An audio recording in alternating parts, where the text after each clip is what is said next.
Okay, here is a next problem. Selling price rupees 350 per unit, variable cost is 200 per unit, fixed cost 16 lakh 50,000. So with this information we are supposed to find out the PV ratio, break even point, new BEP if selling price is reduced by 10 percentage. So new B E P selling price is reduced by 10% ಅಂತ ಅಂದರೆ ಇವಾಗ ನಮ್ಗೆ ಎಷ್ಟು sale ಕೊಟ್ಟಿದ್ದಾರೆ 350 rupees per unit sale ಕೊಟ್ಟಿದ್ದಾರೆ. ಈ 350 rupeesಅಲ್ಲಿ 10% sale price ಕಡಿಮೆ ಆದಾಗ ಪಿ ವಿ ರೇಷೋ ಮತ್ತೆ break even sales break even sales rupees ಮತ್ತೆ ಬ್ರೇಕ್ ಇವನ್ ಸೇಲ್ಸ್ ಯೂನಿಟ್ಸ್ ಎಷ್ಟಾಗುತ್ತೆ ಅನ್ನೋದನ್ನ ಈ ಥರ್ಡ್ ಪಾಯಿಂಟ್ ಅಲ್ಲಿ ಕ್ಯಾಲ್ಕುಲೇಟ್ ಮಾಡಬೇಕು. ನೆಕ್ಸ್ಟ್ ಸೊ ಇವಾಗ ಏನಾಗುತ್ತೆ ಅಂದ್ರೆ 350ಲಿ 10% ಅಂದ್ರೆ 350 ಮೈನಸ್ 10% ಮಾಡಿದಾಗ ಅದು ಏನು ಅಮೌಂಟ್ ಬರುತ್ತೋ ಆ ಅಮೌಂಟ್ ಬೇಸಿಸ್ ಮೇಲೆ ಅದನ್ನ ಸೆಲ್ಲಿಂಗ್ ಪ್ರೈಸ್ ಅಂತ ಕನ್ಸಿಡರ್ ಮಾಡಿಬಿಟ್ಟು P V ratio, break even sales ಮತ್ತೆ break even sales in units find out ಮಾಡಬೇಕಾಗುತ್ತೆ. Next selling price per unit if BEP is 50,000 units and selling price per unit if BEP is 10,000 units. ಈ ಎರಡು ಕೇಸಲ್ಲಿ ಏನ್ ಮಾಡಿದ್ದಾರೆ ಅಂತ ಅಂದ್ರೆ break even sales units ನ ಕೊಟ್ಟಿದ್ದಾರೆ. ಯೂನಿಟ್ಸ್ ನ ಕೊಟ್ಬಿಟ್ಟು ಸೆಲ್ಲಿಂಗ್ ಪ್ರೈಸ್ ನ ಫೈಂಡ್ ಔಟ್ ಮಾಡಿ ಅಂತ ಹೇಳಿದ್ದಾರೆ. ಸೊ ನಾವು ಸೆಲ್ಲಿಂಗ್ ಪ್ರೈಸ್ ನ ಬ್ರೇಕ್ ಇವನ್ ಸೇಲ್ಸ್ ಅಲ್ಲಿ ಯೂನಿಟ್ಸ್ ನ ಫೈಂಡ್ ಔಟ್ ಹೆಂಗ್ ಮಾಡ್ತಿದ್ವಿ ಅಂತ ಅಂದ್ರೆ break even sales divided by selling price per unit ಅಂತ ಮಾಡ್ತಿದ್ವಿ. ಬಟ್ ಇಲ್ಲಿ ಏನ್ ಹೇಳಿದ್ದಾರೆ ಸೆಲ್ಲಿಂಗ್ ಪ್ರೈಸ್ ನೇ ಫೈಂಡ್ ಔಟ್ ಮಾಡಿ ಅಂತ ಹೇಳ್ಬಿಟ್ಟು ಬ್ರೇಕ್ ಇವನ್ ಸೇಲ್ಸ್ ನೇ ಕೊಟ್ಟಿದ್ದಾರೆ. ಸೊ ಅವಾಗ ನಾವ್ ಏನ್ ಮಾಡ್ಬೇಕು, ಉಲ್ಟಾ ಕ್ಯಾಲ್ಕುಲೇಷನ್ ಅಂದ್ರೆ ಉಲ್ಟಾ ಫಾರ್ಮುಲಾನ ತಗೋಬೇಕಾಗುತ್ತೆ. ಆ ಫಾರ್ಮುಲಾನ ಹೆಂಗ್ ತಗೋಬೇಕು ಅಂತ ಈ ಪ್ರಾಬ್ಲಮ್ ಅಲ್ಲಿ ಹೇಳ್ತೀನಿ. Right, next first let us calculate the contribution. So here ಏನಕ್ಕೆ ನಾವು ಇಲ್ಲಿ ಕಾಂಟ್ರಿಬ್ಯೂಷನ್ ಮಾತ್ರ ಕ್ಯಾಲ್ಕುಲೇಟ್ ಮಾಡ್ತೀವಿ ಅಂತ ಅಂದ್ರೆ ಫಿಕ್ಸ್ಡ್ ಕಾಸ್ಟ್ ಒಂದನ್ನ ಬಿಟ್ಬಿಟ್ಟು ಮಿಕ್ಕಿದ ಎಲ್ಲಾ ಐಟಮ್ಸ್ನು ಅವರು ಪರ್ ಯೂನಿಟ್ ಅಲ್ಲಿ ಕೊಟ್ಟಿದ್ದಾರೆ. ಸೊ ಅದಕ್ಕೋಸ್ಕರ we are able to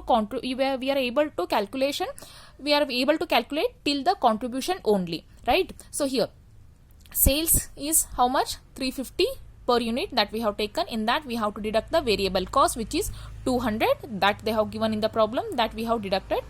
350 minus 200 it will be 150 is what our contribution. Right, and next calculation of PV ratio. To calculate the PV ratio we know that contribution divided by sales into 100. So here the contribution is how much, we already find out here, which is 150. That 150 we have taken divided by 350 is what, the per unit also we have taken into 100. So here if you calculate this means 150 divided by 350 into 100 we will get how much, 42.857%. Right, similarly next let us calculate the calculation of break-even point. To calculate the break-even point in rupees is the formula is fixed cost divided by PV ratio. Right, fixed cost is how much, already in the problem they told, like 16,50,000. That 16,50,000 we have taken divided by PV ratio is how much, 42.857%. Right, so if we calculate 16,50,000 divided by 42.857 it will be 38,50,000 rupees we will get as a break even sales. Next, break even units. To calculate the break even sales in units we have the formula break even sales in rupees divided by selling price per unit. Break even sales in units in rupees is how much, 38,50,000 that we have taken divided by selling price per unit is 350. Here it is a that we have taken. So 38,50,000 divided by 350 we will get how much, 11,000 units. Right, similarly next we'll calculate the new BEP if the selling price is reduced by 10%. 10% ಗೆ selling price reduce ಆದಾಗ P V ratio, break even sales in units ಇದನ್ನ ಮೂರನ್ನು calculate ಮಾಡಬೇಕಾಗುತ್ತೆ. So ನಮ್ಗೆ already sales ಎಷ್ಟು ಕೊಟ್ಟಿದ್ದಾರೆ, 350 ಕೊಟ್ಟಿದ್ದಾರೆ. 350ಲಿ 10% less ಮಾಡಬೇಕು. So how much we will get, in 350 minus 10% it will be 315 will be the selling price. Right, in that let us deduct the variable cost which is 200 per unit. 200 per unit that we have taken. Next, contribution is how much, 315 minus 200 it will be 115 is what the contribution. So next let us calculate the PV ratio as it is, as we have calculated here. Contribution divided by sales into 100. So contribution is 115 here that we have taken divided by 315 is the selling price that we have taken into 100. So if we calculate 115 divided by 315 into 100, it will be 36.5079, right? It is 36.5079. Similarly, we have to calculate the break-even sales. Fixed cost divided by PV ratio is the formula to calculate the break-even sales in rupees. So here the fixed cost is 16,50,000. In the problem they have told you, like 16,50,000 divided by PV ratio. New PV ratio is how much? 36.5079 that we have taken. So 16,50,000 divided by 36.5079 percentage, it will be 45,19,570. We will get what the break-even sales. Next, break-even sales in units will be break-even sales in rupees divided by selling price per unit. Break-even sales in rupees is how much? 45,19,570. So that we have taken selling price per unit. We calculated here, it is 315 that we have to take. So here 45,19,570 divided by 315, it will be 14,348 units we will get.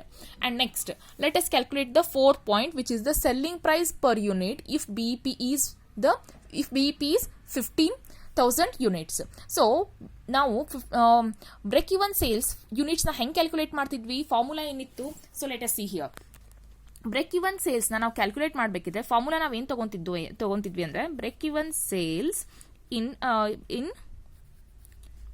Units, it will be break-even sales in rupees divided by selling price per unit.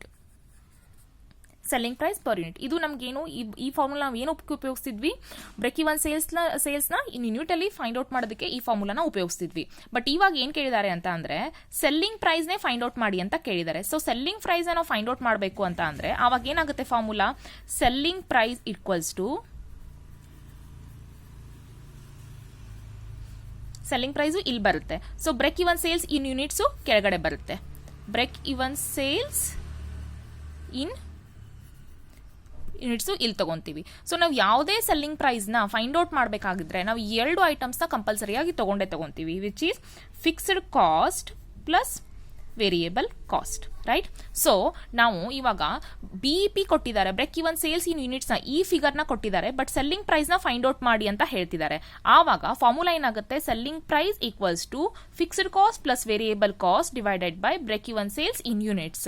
So ಈ formula ಇಂದ ನಾವೇನ್ ಮಾಡಬೇಕಾಗುತ್ತೆ? Break even sales selling ಪ್ರೈಸ್ನ find out ಮಾಡಬೇಕಾಗುತ್ತೆ. So let us see how to calculate that. So here is the calculation of selling price per unit if BEP is 15,000 units. 15,000 units break even point sales ನ ಕೊಟ್ಟಿದ್ದಾರೆ, break even point units ನ ಕೊಟ್ಟಿದ್ದಾರೆ. ನಾವು ಏನ್ ಮಾಡಬೇಕು? Selling price ನ find out ಮಾಡಬೇಕು ಅಂತ ಹೇಳ್ತಿದ್ದಾರೆ. ಸೊ ನಾವು ಏನ್ ಫಾರ್ಮುಲಾ ತಗೊಂಡ್ವಿ? Fixed cost plus variable cost divided by break even sales in units. So here similarly fixed cost plus variable cost divided by break even sales per unit. Break even sales per unit ಎಷ್ಟಿದೆ ಕೊಟ್ಟಿದ್ದಾರೆ? ಇಲ್ಲಿ ಎಷ್ಟು? 15,000 ಕೊಟ್ಟಿದ್ದಾರೆ, ಅದನ್ನ ತಗೊಂತೀವಿ. Fixed cost plus variable cost. Fixed cost problem ಅಲ್ಲಿ ಕೊಟ್ಟಿದ್ದಾರೆ, ಎಷ್ಟು? ಟೋಟಲ್ ಅಮೌಂಟ್ ಕೊಟ್ಟಿದ್ದಾರೆ. ಟೋಟಲ್ ಅಮೌಂಟ್ ಕೊಟ್ಟಾಗ ಅದನ್ನ ಆಸ್ ಇಟ್ ಇಸ್ ತಗೊಂತೀವಿ, ಯಾಕಂದ್ರೆ ಫಿಕ್ಸ್ಡ್ ಕಾಸ್ಟ್ ಚೇಂಜ್ ಆಗಲ್ಲ, ರೈಟ್? ಸೊ ಆವಾಗ ಎಷ್ಟಾಯ್ತು? 16,50,000 rupees. 16,50,000 plus variable cost per unit ತಗೊಂತೀವಿ. ವೇರಿಯೇಬಲ್ ಕಾಸ್ಟ್ ಪರ್ ಯೂನಿಟ್ ಎಷ್ಟಿದೆ? 200 ಇದೆ. ಪ್ರಾಬ್ಲಮ್ ಅಲ್ಲಿ ಕೊಟ್ಟಿದ್ದಾರೆ variable cost is 200 per unit ಅಂತ ಕೊಟ್ಟಿದ್ದಾರೆ, ಅದನ್ನ ತಗೊಂತೀವಿ. So 16,50,000 divided by 15,000, it will be 110 plus 200 that we have taken. It will be selling price per unit when the BEP is 15,000 units is 310, right? Next, similarly 10,000 units ಗೆ ಹೆಂಗ್ calculate ಮಾಡ್ತೀರಾ ಅಂತ, ಎಷ್ಟಾಗುತ್ತೆ selling price ಎಷ್ಟಾಗುತ್ತೆ ಅಂತ ಕೇಳಿದ್ದಾರೆ. 10,000 units ಗೆ ಅಂತ ಅಂದ್ರೆ ಇಲ್ಲಿ 10,000 units ನ ತಗೊಂತೀವಿ. ಬ್ರೇಕ್ ಇವನ್ ಪಾಯಿಂಟ್ ಅಲ್ಲಿ ಎಷ್ಟು ಯೂನಿಟ್ಸ್ ತಗೋಬೇಕು? 10,000 units ನ ತಗೊಂತೀವಿ. Plus similarly fixed cost it remains same